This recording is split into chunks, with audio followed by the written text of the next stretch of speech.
what kind of y2 we should choose. Yeah. All right. Yeah. Suppose we have a y1. When you choose y1, so no restriction. Okay. So whatever y1 is, yeah, it satisfies the original, homogeneous equation. But if you already have the y1, next you need to choose y2. Then you need to be very careful. If you choose a bad y2, it does not help. Okay, because y1 already it can generate, all the scaled version of y1 without help, right? Without any help from other solutions. So you really need to choose a y2 that is, it does not belong to any scaled version of y1. Yeah. But how to get that y2? It's non-trivial. Okay, there is a formula. You need to, do the calculation to find y2 from y1. There is a formula. Okay, so let us derive that formula. All right. So we need a solution y2 with this property. Yeah. First property. We do. We need to do a lot of work. Yeah. But the first step, we know y2 is not equal to k times y1 for any constant k. Okay? For any constant k, y2 is not equal to k times y1. The first thing we know is that. Okay? All right. Yeah. That means y1 and y2 must be linearly independent. So this concept, in linear algebra, you have learned linear independent, the concept. Yeah. Here, we need that concept, linearly independent concept. Okay? All right. Question, Lucas? Isn't there always one constant k that could be equal to, like they could set y1 equal to y2? Because if you just divide by, like y2 over y1 would equal k, right? Yes, that's not allowed. Okay? Yeah, because here we use the unequal sign. Yeah. Your understanding is like this. If y2 over y1 is any constant, then we cannot choose such y2. Yeah. I understand. Cannot. Okay? Yeah, cannot. Yeah. Yes. So y2 over y1 must be a non-constant function. That's okay. Must be a non-constant function. If it's a constant function, constant also a function, right? If it's a constant function, no, that y2 does not help. Okay? If it's a non-constant function, it can help. Yeah. All right. Yeah. Let's continue this. All right. So we say that. So here, linear independent, because then there is a basis concept. Yeah. So here, basis concept. Yeah. If you can choose y2 that is not linearly dependent to y1, linearly independent with y1, then that y2 is a good choice, right? That y2 is a good choice. Yeah, here. Now you have a good y2 and a good y1. So you put these functions together, y1, y2, they form a basis. So this is the concept. We say that such y1 and y2 form a basis of solution because we can use these two functions, y1, y2, to generate all the possible solutions of that homogeneous equation. That's why we call it basis. Two functions are sufficient to generate all other solutions. You know how important are these two functions, right? Yeah.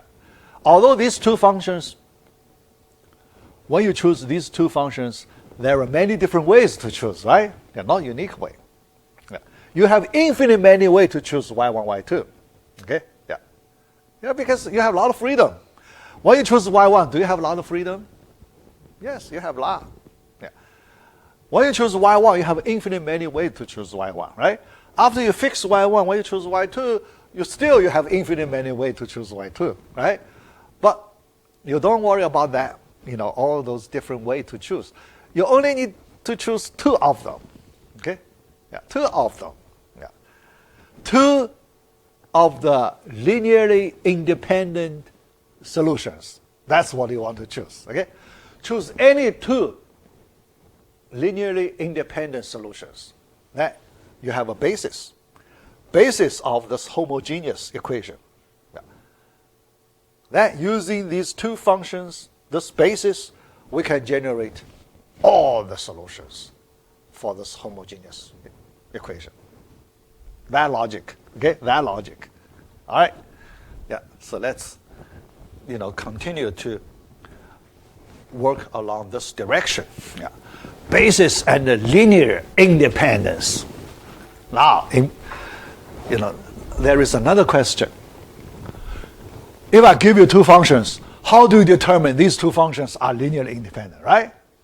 Yeah, I just give you sine x, cosine x.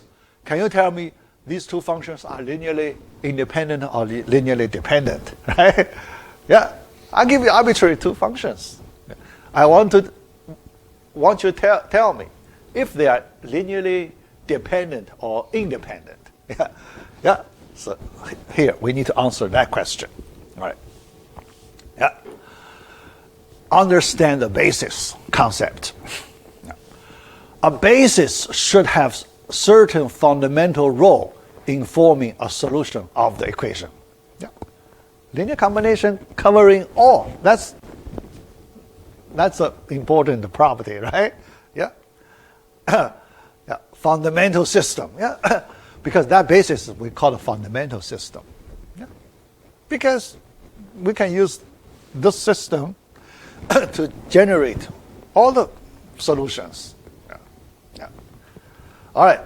A basis contains certain number of elements from 0 to infinity. So we call that number of functions in that basis as the dimension of the basis. Yeah.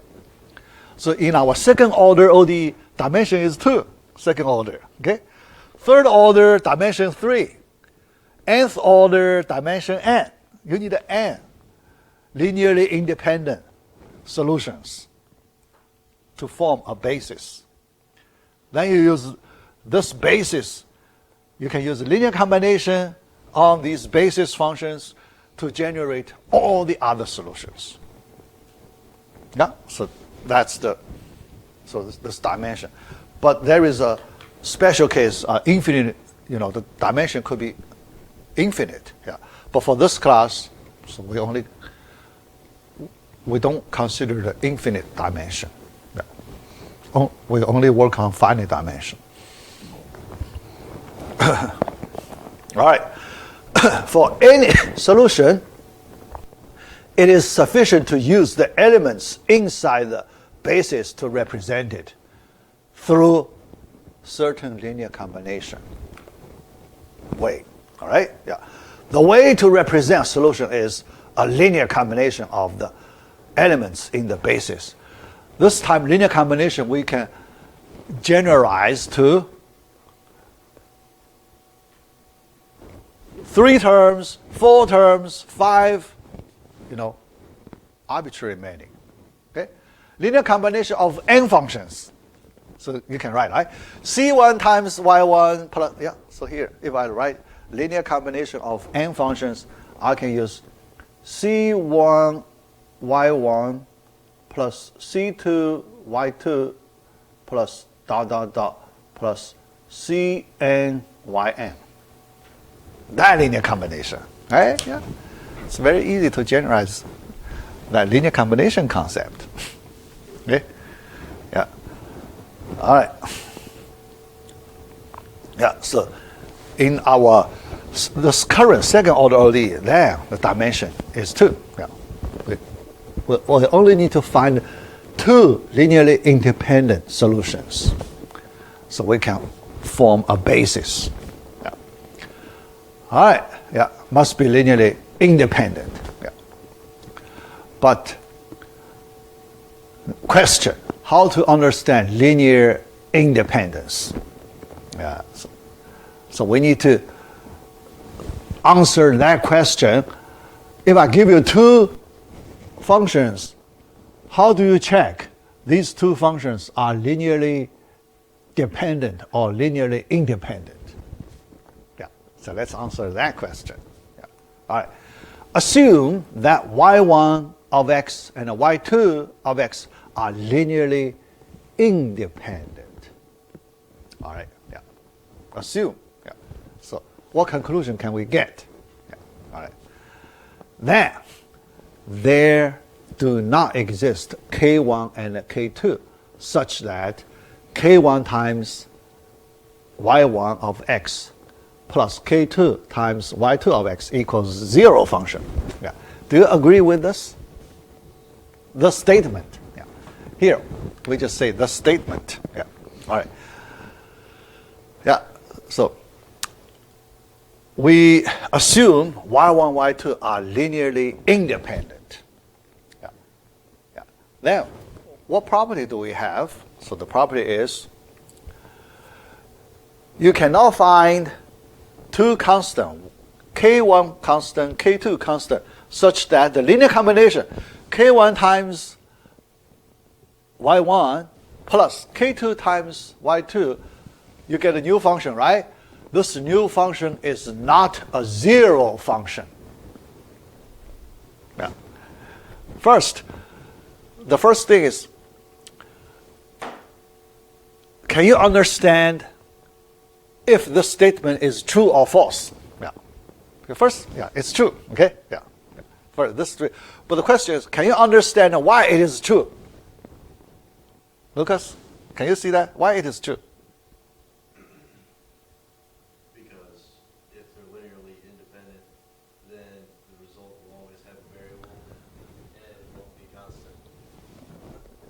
Yeah. All right. Yeah. So let's use your way. That's the contrapositive way. All right. Yeah. If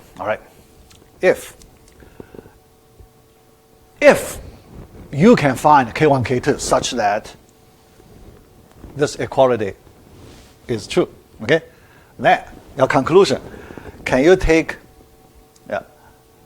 Can we assume they are not equal to 0, right? Okay. Yeah. Because we want to take division, so let's assume these two constants non-zero. All right. Yeah. All right. Then, can you find y2 over y1 equals some constant?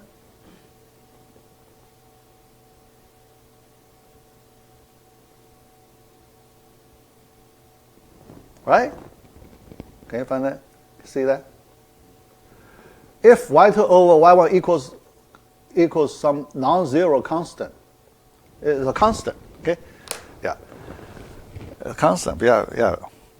Because here our solution, non-zero solution. So here we do not consider, because zero solution does not help, okay? Yes, here we consider non-zero solution. Zero solution does not help, right? Zero solution is possible, but we will look at the zero solution after we get our general solution. Then the last step, we just check, is zero is a special solution? Yeah. So, but before that last step, then we do not consider zero solution. Okay? Yeah. All right. So here, no zero. You can see if this equality is true, then you will get this ratio equals a constant, then they are linearly dependent, right? y2, y1 linearly. So it's a contradiction to the assumption. Yeah? So that logic. All right. Now we do further deduction on this equality. All right. Does not exist. Okay. Yeah. So does not exist. All right. Now we work on, because this is an equation, so we can work on it. Okay? Yeah. All right. Yeah. Let's work on this expression. Yeah. All right. All right. Yeah. For all x on certain interval I. Yeah. Certain interval I. Yeah. Because in the real world applications, usually when we solve a problem, we consider some certain interval I. Okay? Yeah. So yeah, that's our interest. Our interest is on that interval. Okay? Certain interval. All right. 8.3. Now, find the basis by reduction of order. Yeah, that question still, we haven't answered that, right? But we will answer that question first. Because we need to check linear independence first. Then we will find a linear independent solution. These two steps. Okay? So this topic, 8.3, we will answer those two questions. All right. Find the basis by reduction of order. Okay. All right. Find a, here. Yeah. Here, we use a concrete example to show you the technique. Yeah. Because if we work on the abstract formula, then it's very easy to get lost. Yeah. Now let us work on a concrete example. Yeah. So we can follow the idea closely. Okay? All right. So let's consider this homogeneous second order linear ODE. Yeah. All right. Solution. Yeah. The first solution, yeah, we need to guess the first solution. Guess. Yeah. Okay? Yeah, first solution. Yeah. By observation. Yeah. Yeah.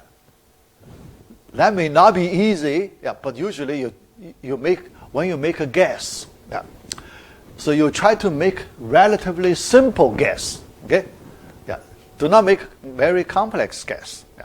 All right. The first guess could be, how about constant? Try constant.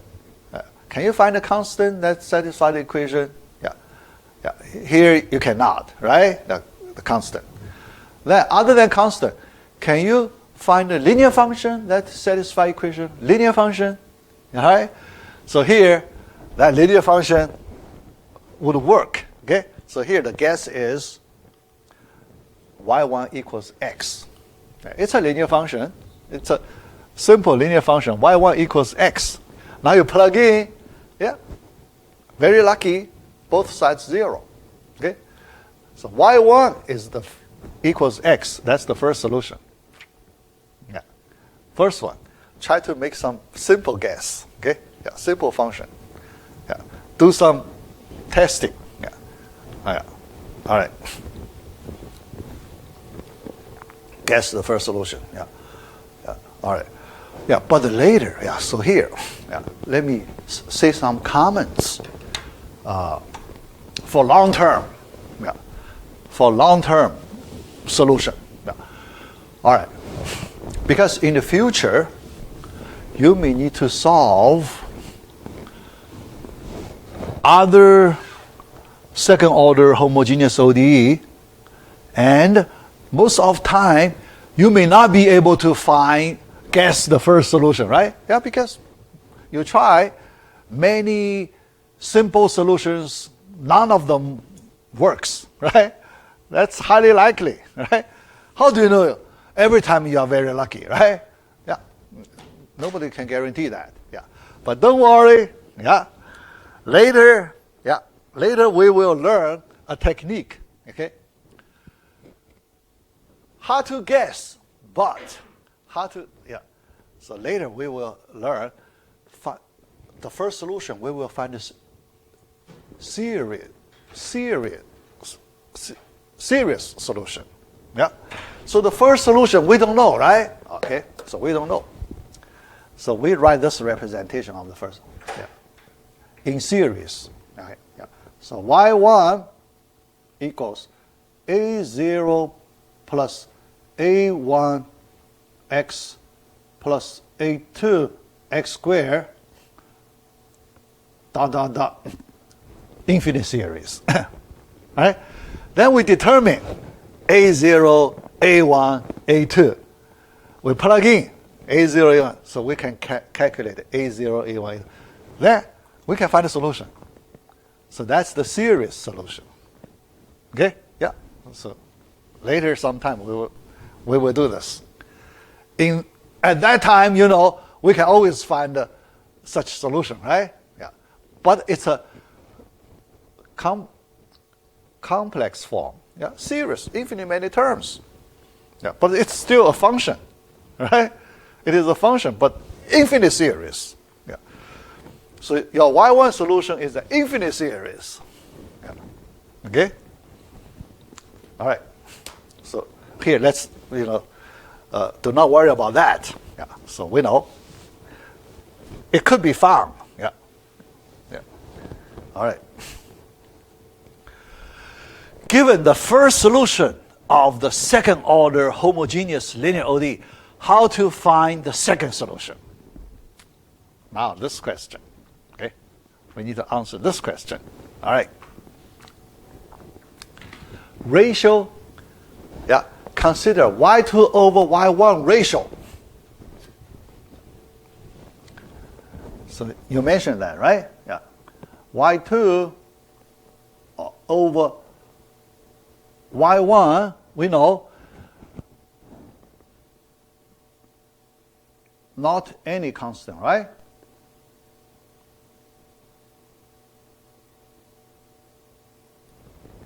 It cannot be any constant, right? Yeah.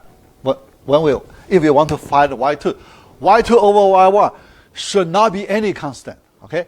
In other words, y2 over y1 should be a non-constant function. How about that?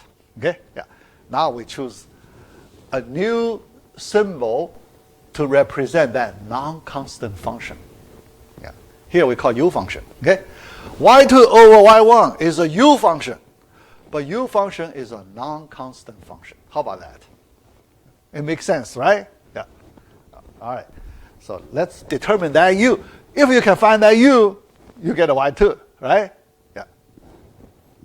So that's the idea. Okay. All right.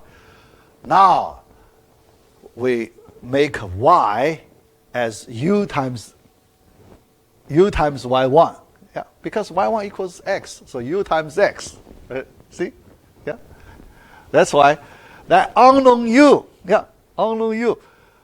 will be used as the stepstone to help us find a solution. Okay? Yeah, stepstone. We need to use this u. All right? Yeah. All right. So y equals u times x. Then you take a y derivative by the product rule. Okay? So y prime equals u prime times x plus u. Okay? Yeah. But you need to take second derivative. Yeah. All right, second derivative, there.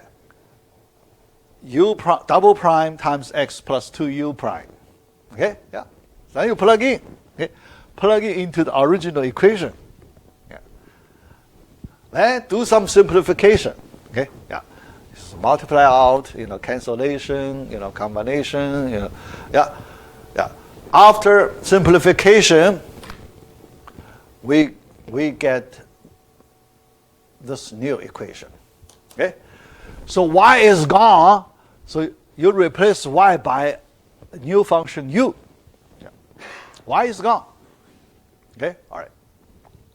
Then, but here, look at that.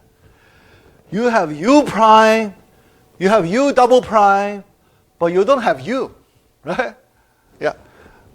Make good observation. Yeah. Observe, so this equation. You have u double prime, you have u prime, but you don't have u. That's the property. U term is missing.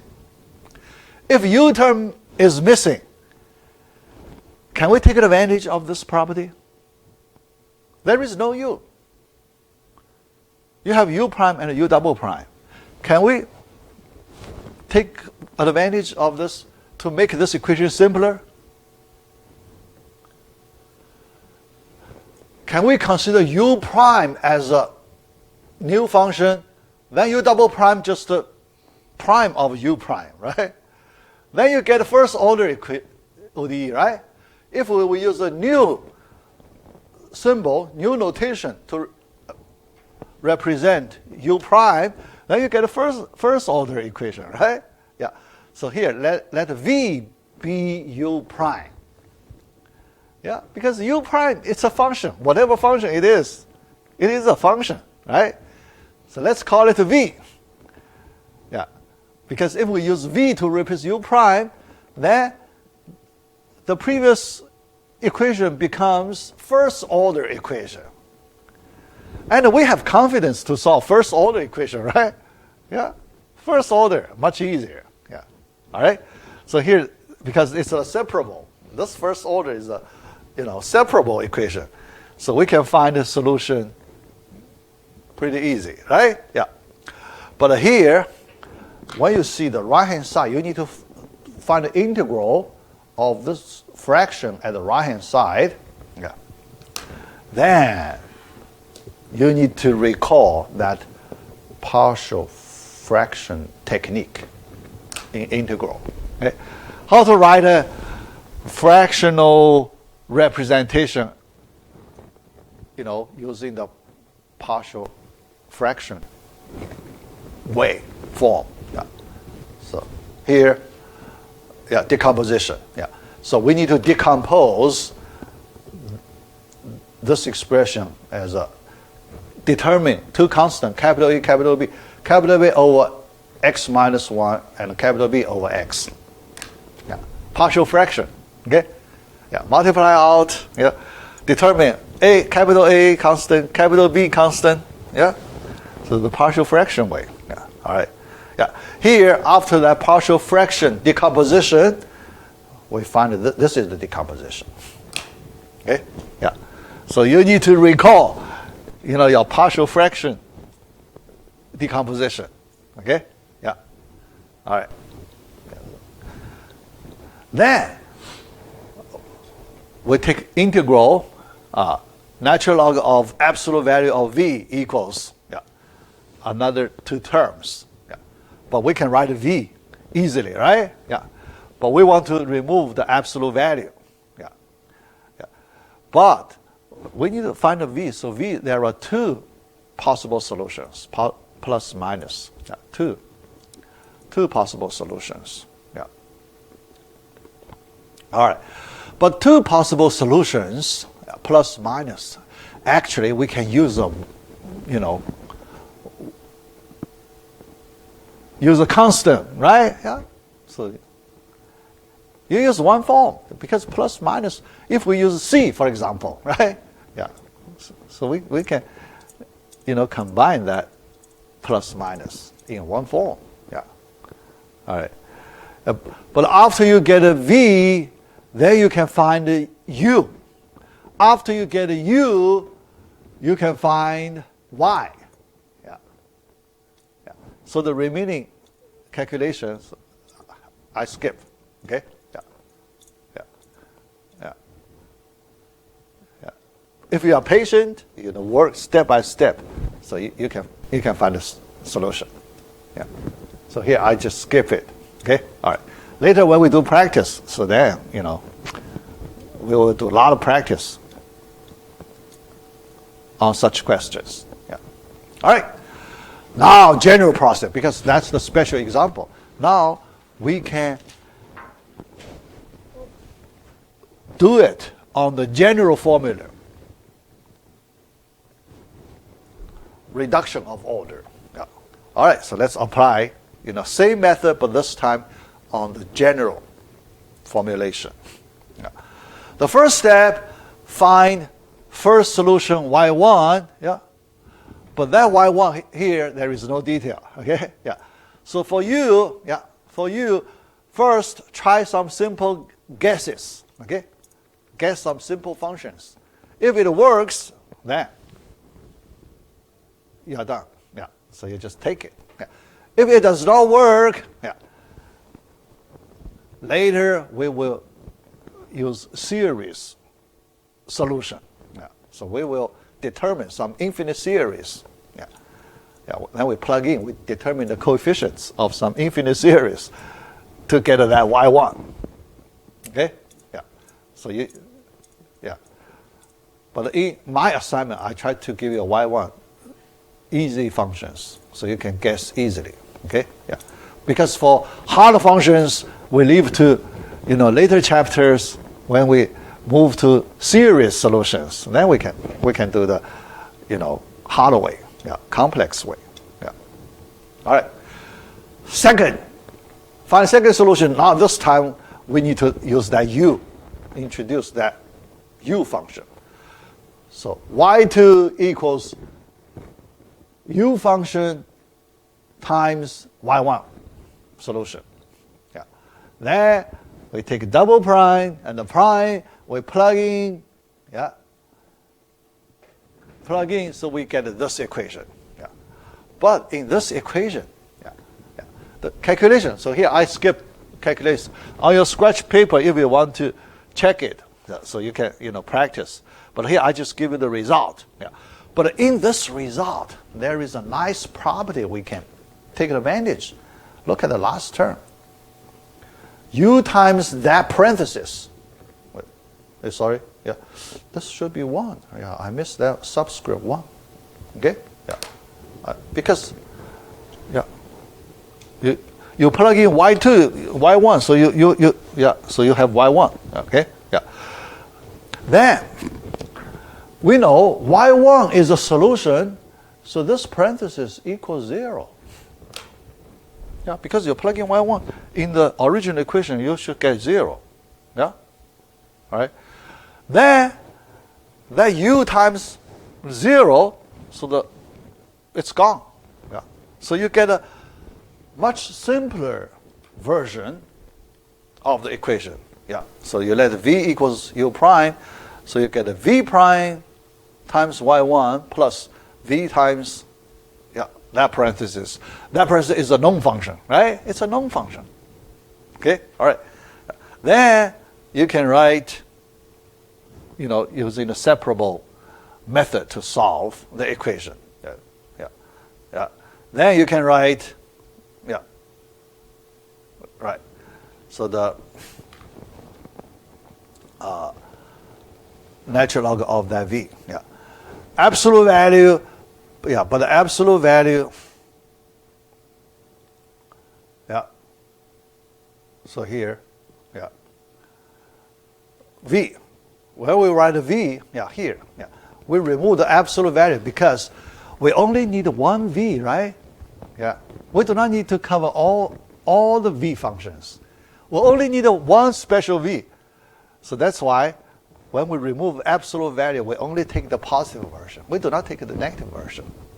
Yeah, that's the reason. Yeah, we only need one function. Yeah, so v is this representation. Yeah, okay, all right. Then u is the integral of v. Yeah, integral of v. Yeah, and the y2 equals y1 times u, integral of v. Yeah, so here, you need to calculate the v function first. After v function, then you can calculate the u function, integral of v. Yeah. So then you can find y2. Yeah. So in that way, yeah, you find y2. Yeah. So you need to apply these formulas. Yeah. You can find a y2 solution. Yeah. All right. Yeah.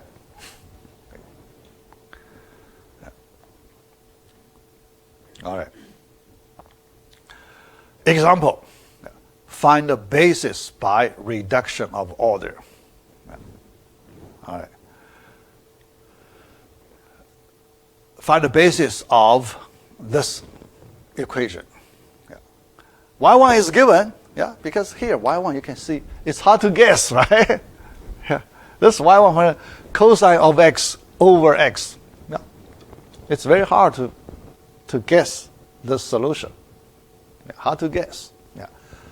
And we don't want to use series solutions. Yeah, I mean, very complicated. Yeah, but here it's given. Yeah, yeah. At the beginning, so it's given. Yeah. Yeah. Yeah. All right. Yeah, but if you, because some students may ask, how do you find this y? Right? Yeah, because it's non-trivial. Yeah, yeah. All right. Yeah. So here, my answer is, yeah, to find that y. Yeah, many times people do in this way. People use the series solution first. Yeah. After the series solution is, you get a infinite sequence, right? Yeah. But infinite sequence, we know the series representation of cosine of x, infinite series, right? Yeah. But the coefficient can be identified. The series representation of cosine of x, yeah. So for the experienced people, they can identify. So they know, oh, after I get a series solution, oh, that is cosine of x over x. Then people write it in a simple way. Okay? Yeah. Cosine is like, yeah. Things like that. Okay? Yeah. All right. Then, but here, let's just apply our, standard method. Yeah. The standard form, yeah. We need to calculate the v first. Yeah. V function first. Okay. Then y2 equals y1 times integral of v. Yeah. All right. Yeah. So we convert it to the standard form. All right. Then, so the v, yeah, so do the calculation. Okay. Yeah. Simplification, calculation. Okay. All right. So the integral easy, natural log. Yeah. Integral pretty easy. Yeah. Yeah. All right. Then, because exponential function and the natural log, you can simplify this expression, right? Yeah. Yeah. Yeah. This expression you can simplify. Okay? Yeah. Because natural log, can you write exp of natural log of 1 over x squared? So the absolute value is gone, right? Yeah. Absolute value is gone. Then, can you do cancellation? Exp and the net log cancel out. You get 1 over x squared. We know exponential function, exponential function, and the natural log, they are inverse, right? Yeah. Yeah. Inverse. Yeah. One is the inverse of the other. So you do, one function with its inverse function, then you cancel out. Okay? All right. So then you get, yeah, so you get this expression. Yeah. This is, before cancellation. Okay? Before cancellation. After cancellation, yeah. After, yeah. Cancellation like this. Okay? Yeah. So 1 over x squared, then another cancellation. Yeah. So you get 1 over cosine squared of x. That's v. Okay? But you need to take another integral. Integral of v function. Okay? Yeah, secant. This time secant squared. All right. But y2, you need to take another integral. Okay? Yeah. Yeah. So y1 times integral of secant squared. Yeah. Secant squared tangent x. Secant squared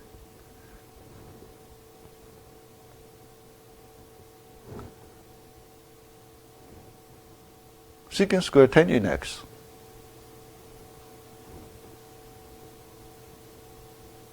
Yeah. Yeah. So, the formula, right? Derivative of tangent. Is this secant squared? Right? Yeah. Yeah. Then simplification, y2 equals sine of x over x. And here you need to do a lot of, integral calculation. Yeah, integral calculation. Yeah. I compiled a formula,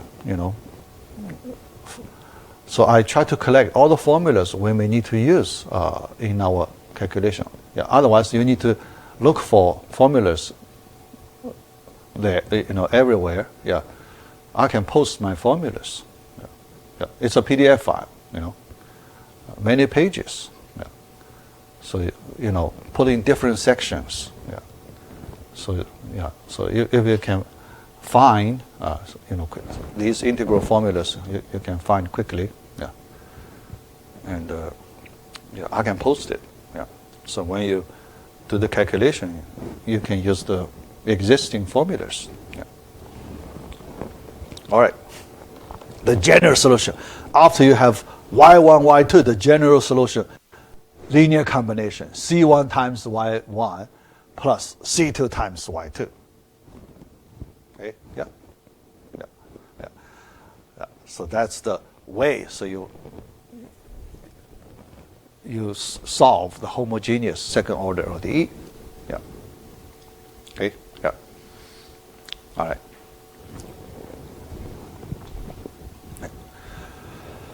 Yeah. So the first solution, second solution. So now right. Yeah. So then the next question: why, if we put these two solutions together, these two functions form a basis? That means they are linearly independent. Yeah. Because we haven't answered that question. Why these two functions are linearly independent? We haven't answered that question. Okay? How do you check these two functions are linearly independent? Yeah. Yeah. If you use the ratio is a non-constant function, but people still feel, although it is a non-zero constant, but people still feel